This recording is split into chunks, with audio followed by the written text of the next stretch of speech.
பிரியமானவர்களே, இயேசு கிறிஸ்துவின் நாமத்தில் உங்களுக்கு என் அன்பின் வாழ்த்துக்கள். எப்படி இருக்கீங்க? நல்லா இருக்கீங்களா? இந்த நாள் காலை பொழுது உங்களுக்கு எப்படி இருக்குது? சந்தோஷமா இருக்குதா? நிம்மதியா இருக்குதா? மன மகிழ்ச்சியா இருக்குதா? இல்ல பாதிக்கப்பட்டிருக்கீங்களா?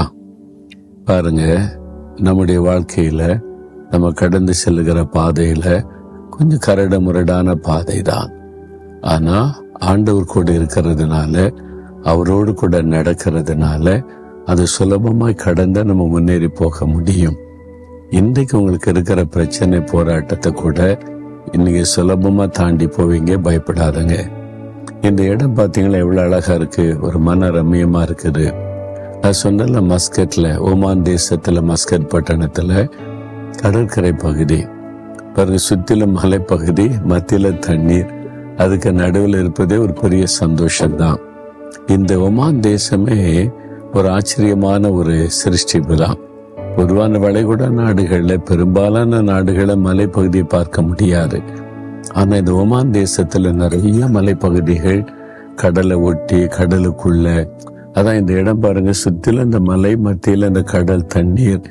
அதுல இருந்து இருக்கும்போதே, அதை பார்க்கும் போதே ஒரு பெரிய ஆச்சரியமா இருக்கு, சந்தோஷமாவும் இருக்கிறாரு. சரி, இந்த நாள் ஆண்டவர் எனக்கு என்ன வார்த்தை சொல்றாருன்னு பாக்குறீங்களா? உங்களோடு தான் பேசுகிறார்.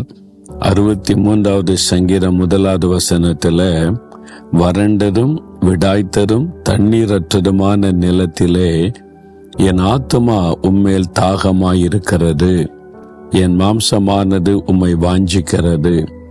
தேவனே, என் ஆத்துமா உம்மேல் தாகமாயிருக்கிறது. ஒரு வறண்டு போன நிலம், இது மாதிரி பாலைவனம், அதுல எல்லாம் ரொம்ப தூரம் நடந்துட்டீங்கன்னு வைங்க, அதுவும் இந்த வெயில்னால பாதிக்கப்பட்டுட்டீங்கன்னு வைங்க, நாக்கு வறண்டுரும், தாகம் உண்டாயிரும். ஒரு தாகத்தினால உங்களுக்கு எதை தேடுவீங்க? தண்ணீரை தேடுவீங்க. இந்த தாகத்தோடு இருக்கும்போது சூடா பிரியாணி கொடுத்தா கூட சாப்பிட தோணாது, இனிமையான பொருட்களை கொடுத்தாலும் சாப்பிட தோணாது.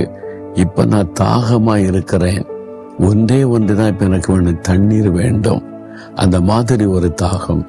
அதே மாதிரி தான் இந்த உலகத்துல கூட நம்முடைய ஆத்மா தேவன் மேல் தாகமா இருக்கணுமா?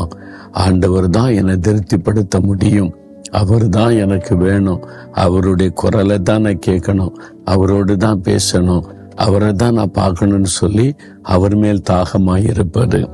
நீ உண்மையான தாகத்தோட ஆண்டவரை பார்க்கணும்னு நீ தேட ஆரம்பிச்சீங்கன்னா அவரே தன்னை உங்களுக்கு வெளிப்படுத்துவார்.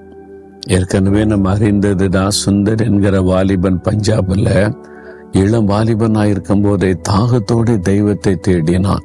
நான் தெய்வத்தை பார்க்கணும், தெய்வம் என்னோட பேசணும், கடவுள்னு ஒருத்தர் என்கிட்ட பேசணும். நீ பல நாட்கள், பல மாதங்கள், சில வருஷமாய் தேடி தேடி தேடி ஓயில கட்டாய நான் பார்த்தாதான் என் தாகம் தீரும் என்று சொல்லி கடைசியில் அவனுக்கு எதுக்கு ஆளுக்கு ஒரு கடவுளை சொல்றாங்க, எதுதான் கடவுள்னே தெரியல.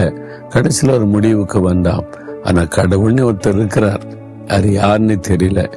யார் உண்மையான கடவுளோ அவர் என்னை சந்திக்கணும், நான் அவரை பார்க்கணும் அப்படின்ற தாகத்தோட தேட ஆரம்பித்தான். இயேசு கிறிஸ்து அவனுக்கு தரிசனமாகி தான் ஜீவனுள்ள தெய்வன் என்பதை வெளிப்படுத்தினார்.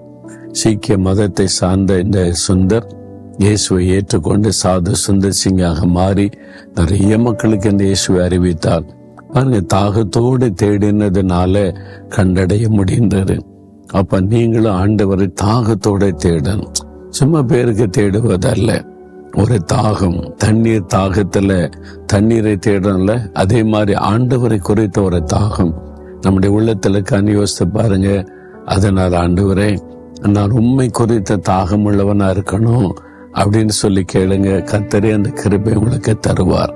தேவனே, என்னுடைய ஆத்மா உண்மையிலே தாகமாய் இருக்கிறது, உம்மை பார்க்கணும், உம்முடைய குரலை கேட்கணும், உண்மை எங்களுக்கு வெளிப்படுத்தணும். யார் யார் அப்படி ஜெபிக்கிறாங்களோ அவங்களுக்கு எல்லாம் உங்களை வெளிப்படுத்தி, உங்களை காண்பித்து ஆறுதல் படுத்தி தாங்கி நடத்துங்க. இயேசுவின் நாமத்தில் ஜெபிக்கிறோம். ஆமேன், ஆமேன்.